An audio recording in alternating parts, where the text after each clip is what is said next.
세 번째. 우리 이제 세 번째는 소화 이론 파트입니다. 아까는 연소 이론했고 두 번째는 화제로 넘어갔어요. 그러면 세 번째는 소화 효과와 이에 맞는 시설들, 소화 설비들을 보겠죠. 그래서 그 소화 이론들을 전반적으로 한번 훑는다라고 생각해 주시면 되겠습니다. 첫 번째 문제, 가연성 물질의 화재 시의 소화 방법으로 옳은 것은 이라고 했습니다. 옳은 것.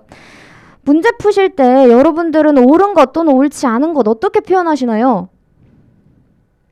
저는 이것 때문에 엄청 많이 틀렸어가지고 많이 되었어가지고 옳은 것이다 그럼 이렇게, 틀린 것이다 그럼 이렇게 누가 봐도 알 수 있게끔 크게 표시를 했습니다. 그래서 옳은 거다 라고 했을 때 옳은 거 한번 보도록 할게요. 응?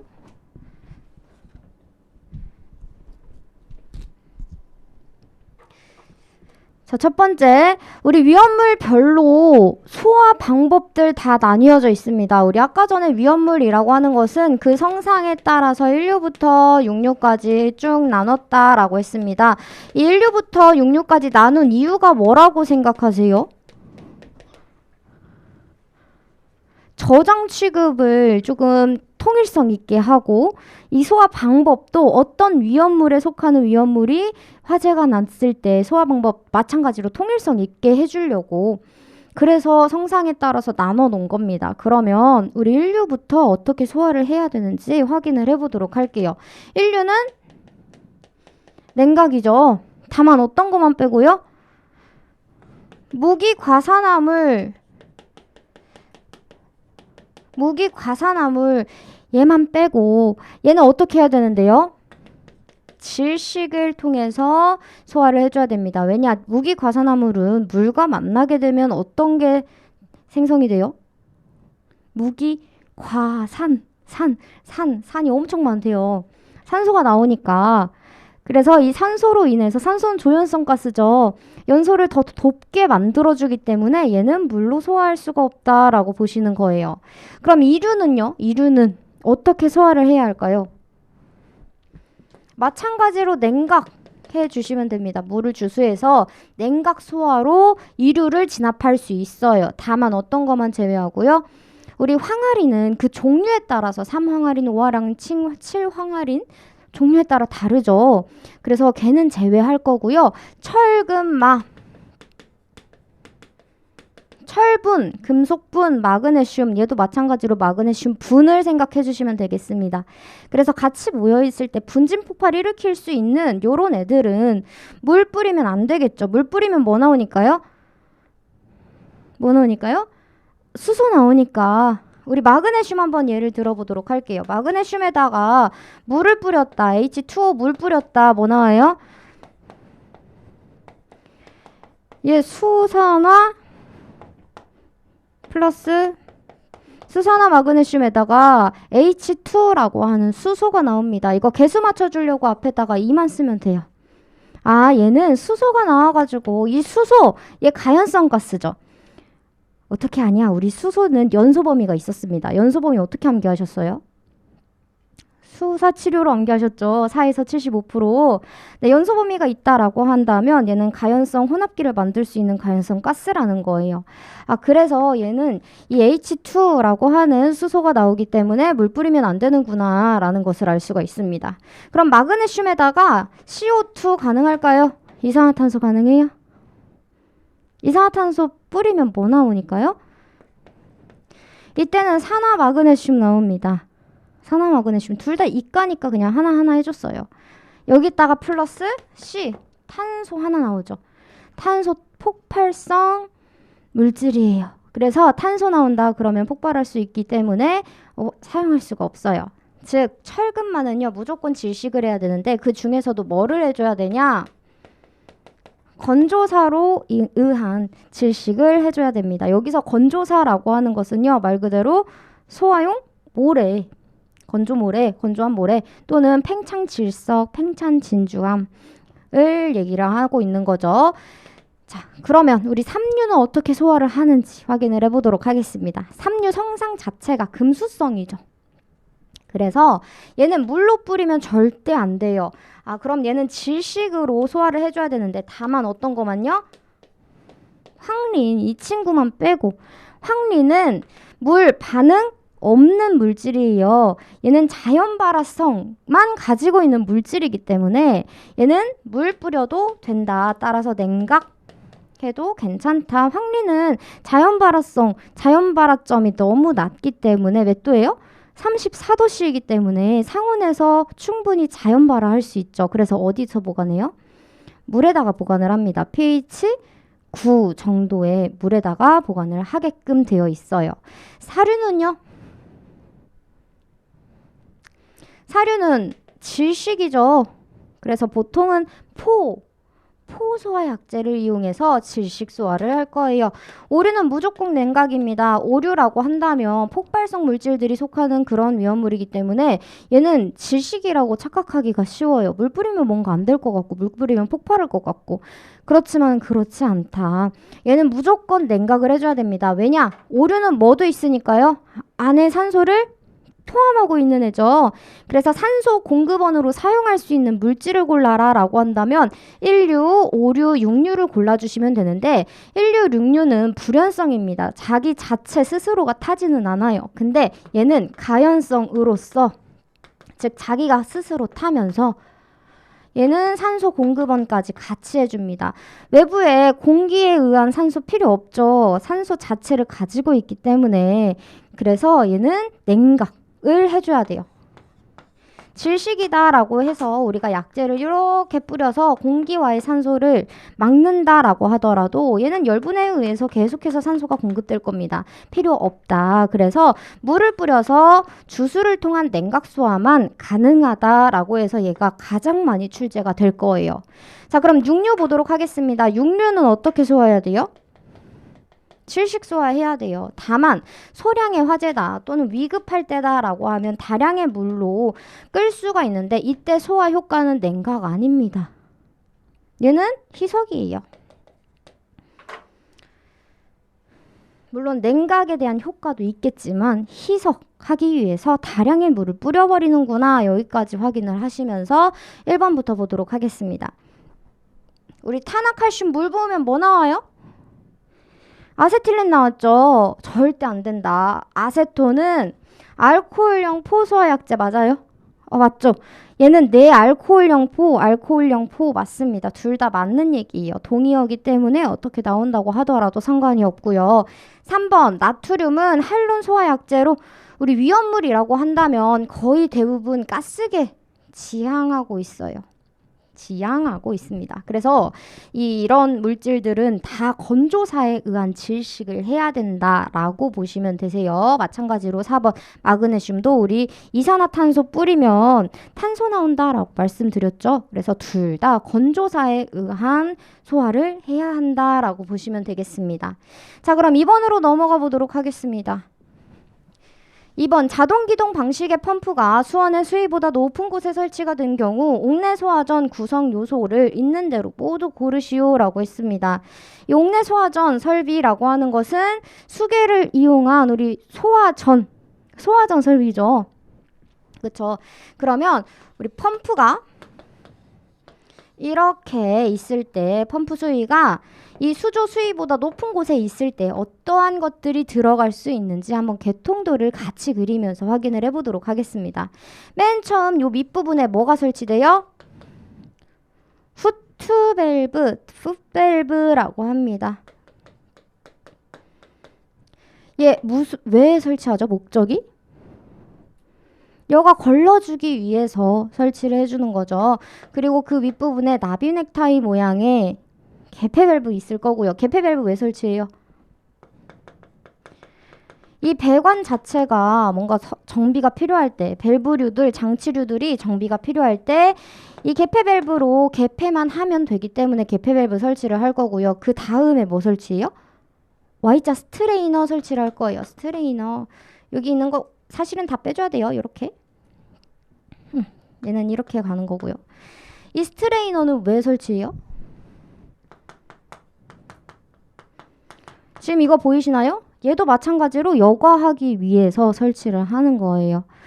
자, 그 다음 요 윗부분에 요렇게 우리 진공계 또는 압력계 설치를 할 겁니다. 압력계 아니죠. 연성계 설치를 할 거예요. 진공계, 연성계. 진공계, 연성계는 어디까지? 부압식, 이 진공 상태의 압력을 측정하기 위해서 설치가 되는 장치입니다. 그러면 압력을 위해 설치를 하는 그러한 장치는 뭐라고 해요?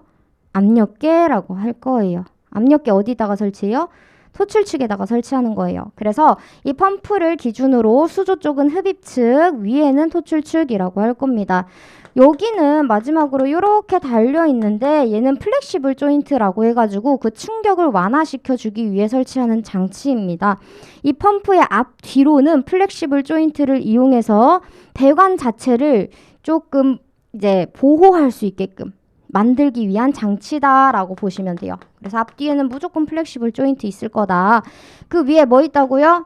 배관 상태를 알 수 있게끔 압력계가 설치가 되어 있을 거고, 그리고 윗부분에는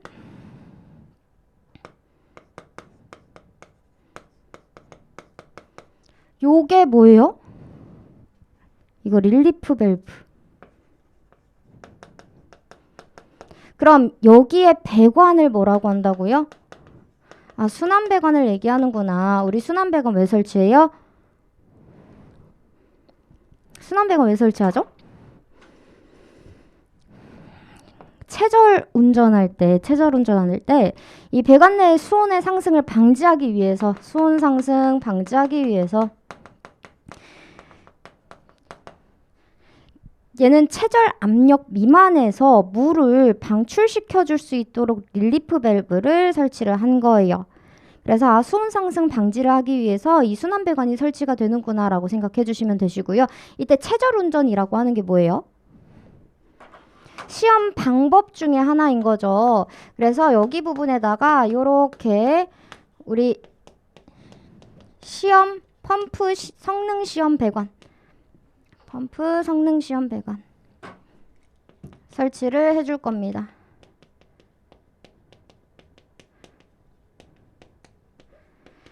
이 앞부분 마찬가지로 개폐 밸브 옆에 있는 거는요, 뭔가 유량계처럼 생겼죠. 예, 유량계예요. 유량을 측정할 수 있게끔 만들어놨고, 이 옆에 있는 것도 개폐 밸브와 동일하게 써져 있지만 얘는 유량 조절 밸브라고 할 겁니다. 자, 그 다음 우리 이렇게 부압식으로 설치가 되어 있는 경우에 있어서는 그 위쪽에 뭐를 더 설치해야 돼요? 물올림 장치를 더 설치를 해줄 겁니다. 물올림 장치, 얘는 급수 배관의 급수 밸브를 얘기를 할 거고요. 얘 볼탭 그리고 저수위 감시회로 만들어 줄 거예요. 오버플로우를 통해서 배수될 수 있는 배수관 만들어 줄 거고, 여기에서도 이 체크 밸브와 개폐 밸브를 통해서 물을 보내줄 수 있도록 만들 겁니다. 우리 부압식에는 이 물올림 장치가 필요한데 왜 필요해요? 얘 마치 마중물 개념이라고 보시면 돼요. 지금 부압식으로 물을 쭉 빨아 올려야 되는데 이 펌프 내에 물이 없다면 얘가 빨아들이기가 굉장히 힘들거든요. 그래서 공회전을 방지하기 위해서 물올림 장치를 설치해서 꾸준히 계속해서 이 물이 약간씩 여기로 들어갈 수 있게끔 만들어주는 겁니다. 이때 물이 역류하지 않게끔 체크 밸브도 달아준 거예요. 됐죠? 물올림 장치의 설치 목적만 암기를 하시면 되는 거고요. 그 윗부분으로 쭉 이제 수격 방지기와 함께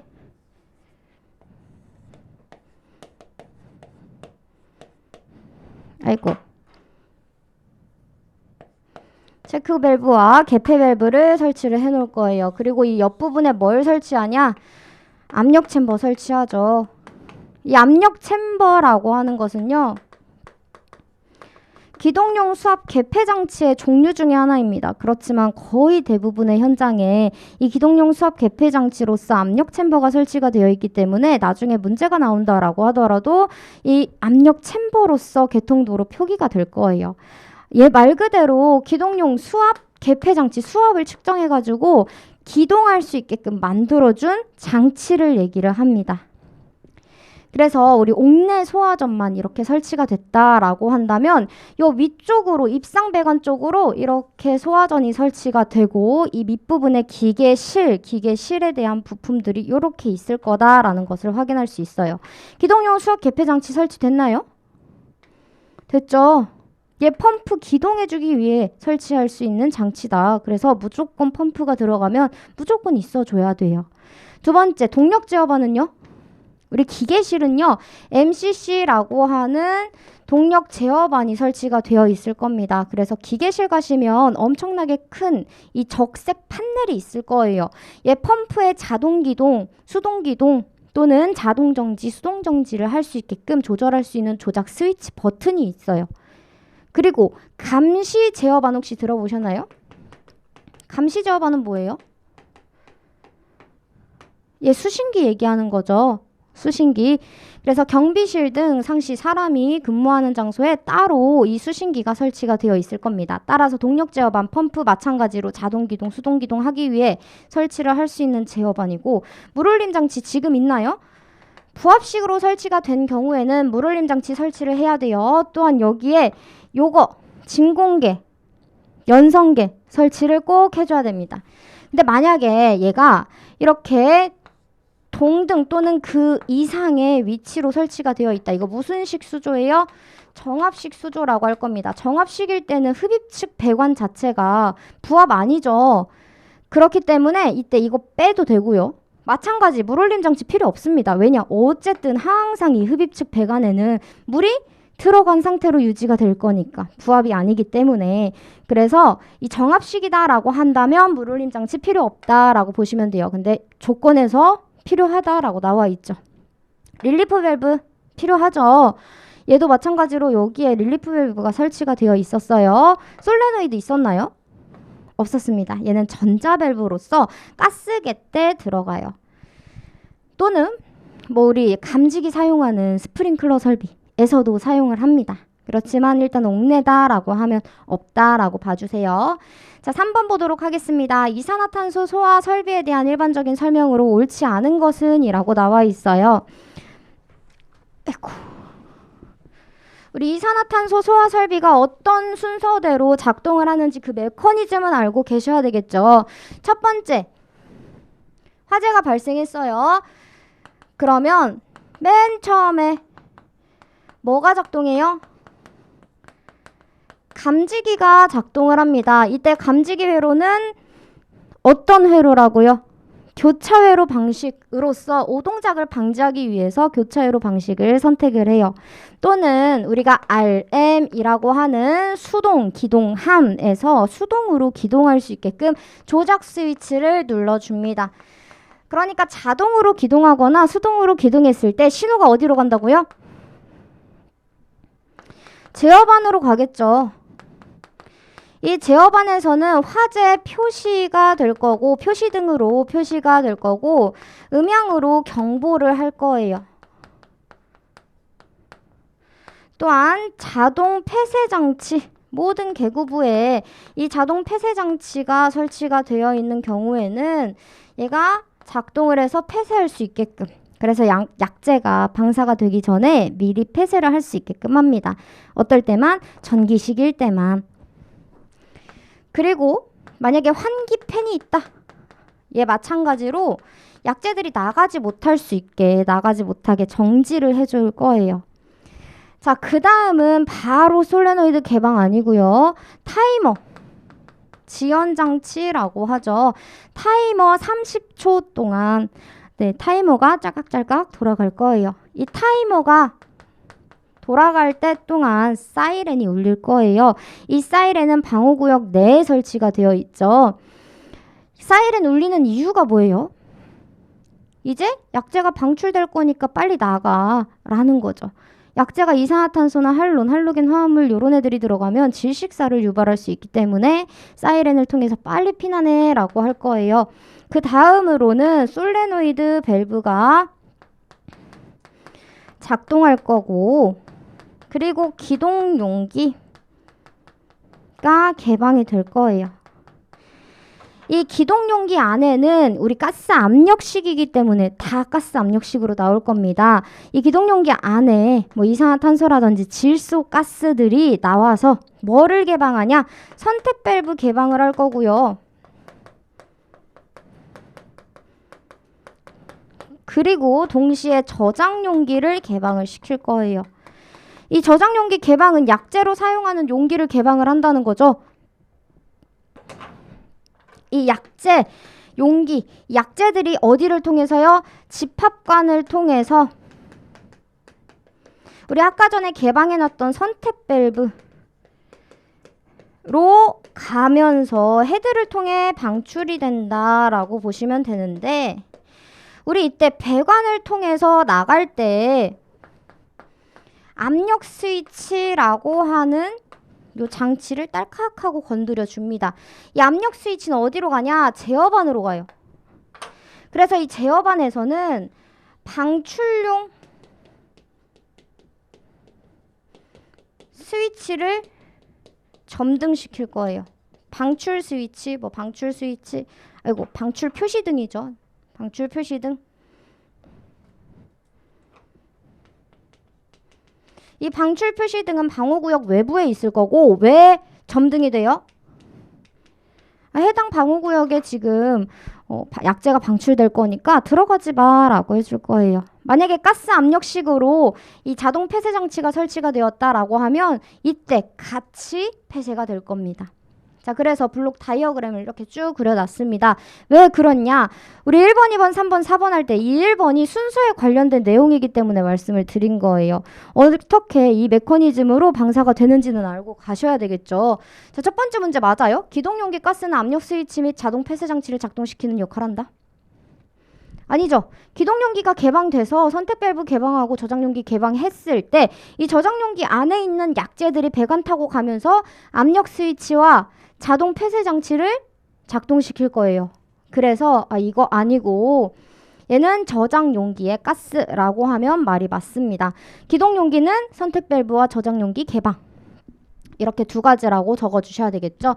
그리고 저장 용기는 직사관성 및 빗물 침투할 우려가 없는 곳에 설치를 해야 되고요. 전역 방출 방식에서는 방사되기 전에 이 가스계 소화 약재가 방사가 되기 전에 정지해줘야 합니다. 그쵸? 그리고 전역 방출 방식에서는 음향경보 장치와 방출 표시등이 필요하다. 그래서 우리 사이렌과 방출 표시등까지 이 메커니즘 안으로 같이 넣어놨어요. 한 번씩 확인을 해보시고요. 우리 4번 문제 보도록 하겠습니다. 이게 마찬가지로 소화 방법이기 때문에 그냥 조금 더 건너뛸 거예요. 근데 여기서 알아주셔야 하는 게 인류 중에 우리 무기 과산화물을 이렇게 알칼리 금속의 과산화물이라고 말을 할 수가 있습니다. 그래서 그 부분은 물 사용하면 된다고요? 물 사용하면 산소가 나오니까 질식해야 된다라고 말씀드렸습니다. 자, 그럼 5번으로 넘어가 보도록 할게요. 우리 포소화 약제인데 포소화 약제는 주된 소화 효과가 뭐예요? 질식이죠. 부차적으로 냉각 가능한가요? 당연히 가능하죠. 왜요? 얘는 수계니까. 우리 수계 97%, 98%, 그 이상으로 저 물을 넣고 그 안에 약재를 이렇게 3%, 6% 약재마다 종류마다 다르겠지만 조금의 약재를 넣어놓고 공기를 훅 불어 넣어가지고 얘를 거품 만드는 거죠. 그래서 폼 형태로 만들어서 유류 표면으로 싹 덮어서 질식해줄 수 있는 그러한 소화 약재입니다. 수계기 때문에 당연히 냉각 들어갈 거예요. 우리 포소화 약재는 구분을 할 수가 있는데 발포 방식에 따라서 화학포와 그리고 기계포로 나눌 수가 있어요. 현재는 어떤 거만 써요? 기계포만 쓰죠. 무조건 기계라고 보시면 되겠습니다. 이 기계포는 다시 또 몇 가지로요? 6가지로 약재에 따라서 또 구분을 할 수가 있는 거예요. 첫 번째 담배포 있을 거고요. 두 번째 수성막포. 세 번째 불화담배포부터 먼저 적을게요. 네 번째, 합성 계면활성제포. 다섯 번째, 우리 다섯 번째가 네 알코올포죠. 그래서 6가지 아니고 5가지라고 봐주세요. 이렇게 보시면 돼요. 각각의 특성 당연히 알아주셔야 되고요. 이 특성에 의해서 발생할 수 있는 현상까지 문제 출제되기 때문에 알아주셔야 돼요. 예를 들어서 링파이어다. 어떤 약재에서 링파이어 볼 수 있어요? 수성마포에서 볼 수 있죠. 링파이어는 내열성이 딸릴 때, 내열성이 조금 낮을 때 볼 수 있는 반지 모양 화재입니다. 이런 식으로 문제가 또 나올 수 있기 때문에 꼭 가서 확인을 해주셔야 되고요. 지금 우리 책에 나와 있는 것처럼 혼합 장치별로 다시 또 구분을 할 수가 있는데 얘 총 몇 가지라고요? 5가지다. 맨 처음에 나오는 거 라인 프로포셔너, 두 번째 펌프 프로포셔너, 세 번째 프레저, 네 번째 프레저 사이드, 다섯 번째 압축 공기 믹싱 챔버,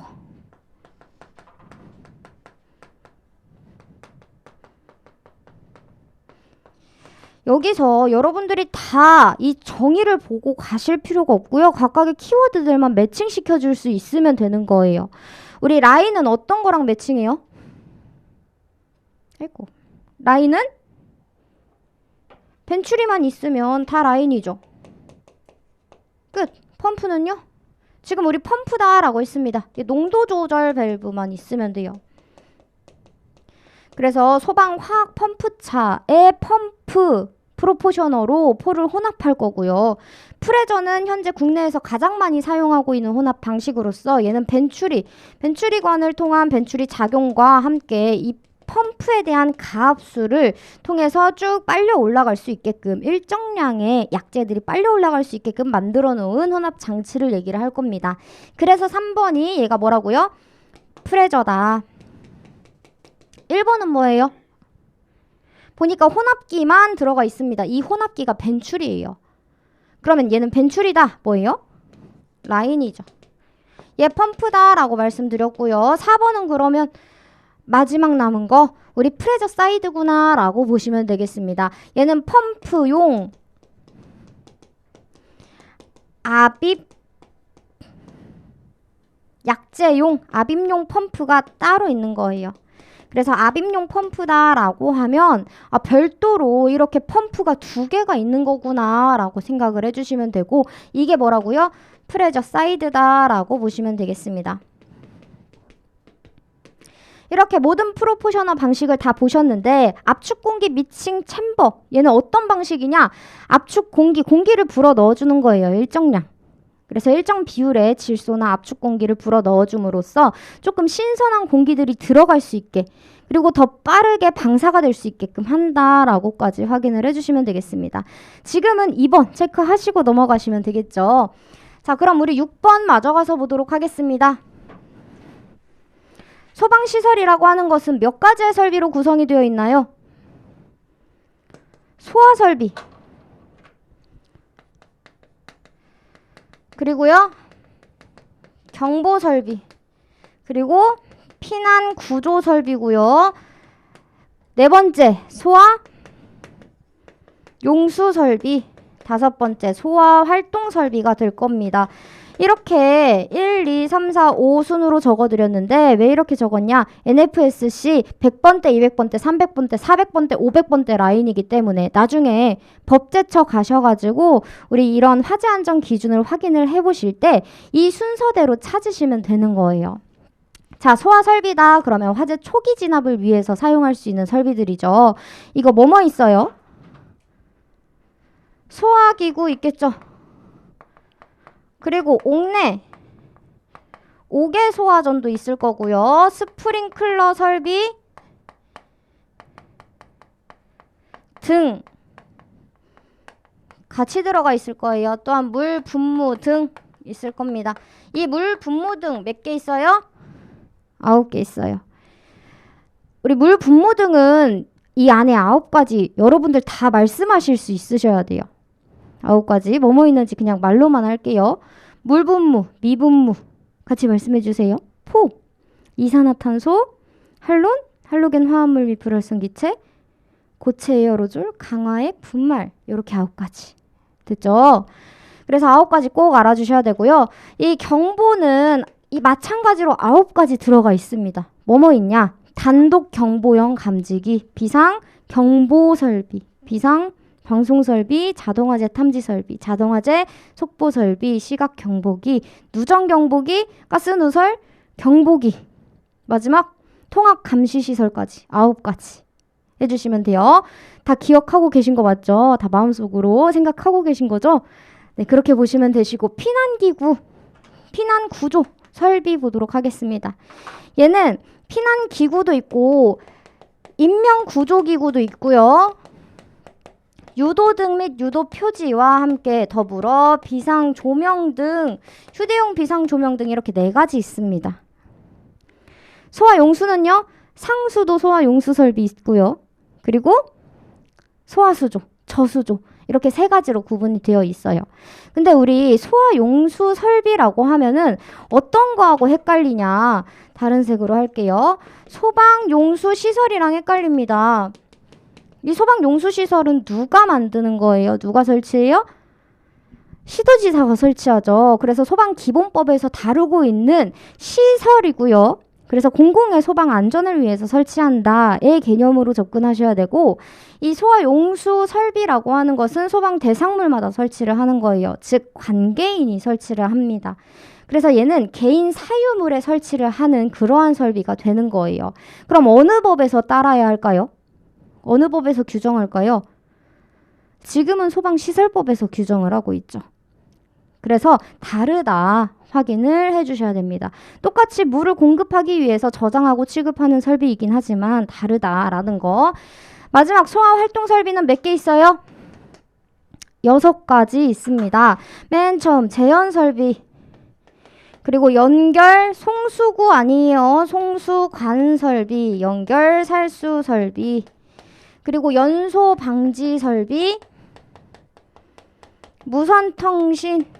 무선통신 보조 설비, 무통, 비상 콘센트 설비, 비콘이라고 할 겁니다. 이렇게 6가지가 있어요. 거기에 맞는 거를 찾아주시면 되는데 정말 기본적인 소방 시설이기 때문에 이 부분은 꼭 암기하셔가지고 틀릴 일 없도록 하시면 되겠습니다. 자, 7번 불활성 기체 소화 약제의 표기와 그 화학식 의 연결로 옳은 것을 고르시오라고 했는데 우리 불활성 기체의 경우에는 모두 다 IG 계열입니다. 이때 각각의 숫자가 있어요. 이 숫자가 가리키고 있는 바가 있죠. 첫 번째는 어떤 자리예요? 질소 자리. 두 번째는요? 아르곤 자리. 세 번째는요? 이산화탄소 자리입니다. 그래서 앞글자 따가지고 질, 아, 이 이렇게 암기해 주시면 돼요. 근데 01이다 라고 하면은 01 이렇게 적어주시면 되고 그럼 얘는 뭐가 많은 거예요? 아르곤이 많구나. 아르곤이 1 있대요. 즉 100%가 다 아르곤이다 라고 보시면 되겠습니다. 그러면 100은요? 100 질소가 100%다. 그래서 질소만 있는 것을 확인할 수가 있고요. 그리고 55라고 하면은 무조건 앞부터 적으세요. 55 질소 50% 아르곤 50% 맞죠? 근데 여기서 5, 4, 1이라고 하는 것은요. 50%, 40%, 10%가 아니라 50, 2%, 40%, 8% 이렇게 나뉩니다. 얘만 조금 독특하기 때문에 앞으로도 얘만 시험에 많이 출제가 될 거예요. 근데 지금은 수치는 맞아요. 근데 뭐가 달라요? 네온이 들어갔죠. 그래서 얘 이산화탄소다라고 정정해 주셔야 되겠습니다. 그래서 정답은 3번이 될 거고요. 마지막 8번 하면서 우리 3교시 마무리 짓도록 할 거예요. 분말 소화 약제는 어떠한 소화 효과가 주된 소화 효과인가요? 어떤 소화 효과예요? 부촉매죠. 그쵸? 부촉매, 억제, 화학적 다 똑같은 얘기입니다. 화학적인 이 연쇄 반응을 차단함으로써 소화가 되는 거예요. 그러면 1종 분말, 2종 분말, 3종 분말, 4종 분말 이렇게 나눠가지고 확인을 할 건데 각각의 이 분말들에 대한 특성을 간단하게 알아보려고 합니다. 우리 맨 처음에 볼 거 항상 마찬가지죠. 지금 여기서 주성분이라고 하는 내용이 나옵니다. 주성분 알고 가셔야 돼요. 주성분이라고 하는 것은 첫 번째 1종은 뭐예요? 탄산수소 나트륨입니다. 그럼 얘는 열분의 반응에 의해서 뭐가 나와요? 수산화 나트륨과 동시에 이산화탄소랑 물이 나오는 거예요. H2. 됐죠? 그럼 이 종은요? 이 나트륨 자리에 칼륨이 들어가 있는 그런 분말을 생각해 주시면 됩니다. 그래서 탄산수소 칼륨이다. 얘도 마찬가지로 열분의 반응 이후에는 칼륨. 우리 아까 전에 우리 이거 수산화 나트륨이라고 했죠? 죄송해요. 아니에요. 얘는 탄산 들어가니까 분해되면 탄산 나트륨입니다. 마찬가지로 탄산 칼륨과 동시에 이산화탄소랑 물 나올 거예요. 그 다음 3종은 우리 제1인산암모늄. 제1인산암모늄을 가지고 만들어낸 이런 분말을 얘기를 합니다. 우리가 기본적으로 보고 계시는 이 수동식 분말 소화기는 다 몇 종이에요? 3종이에요. 왜냐? 얘만 A, B, C급의 적응성이 있거든요. 나머지는 다 모두 B, C급의 적응성이 있고 이 1종만 비누화 현상에 의해서 K급까지 적응성이 있다라고 보시면 되겠습니다. 4종은 2종에다가 이 탄산수소 칼륨에다가 요소를 플러스한 거예요. 그래서 2종에다가 플러스 요소한 거구나 라고 생각해 주시면 되고요. 마찬가지로 BC급의 적응성이 있어요. 그럼 얘네들은 다 분말이기 때문에 표시 색상을 다르게 해줘야지 우리가 구분을 할 수 있겠죠. 우리 분말에 대한 표시 색상 나가보도록 하겠습니다. 1종 무슨 색일까요? 얘 백색. 2종은요? 담자색. 뭐 또 담회색이라고 하셔도 돼요. 세 번째는요? 담홍색. 네 번째는요? 회백색 또는 회색이라고도 합니다.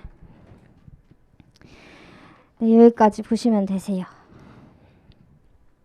우리 가끔 이런 질문이 들어와요. 담자색, 담홍색, 담이 뭐예요?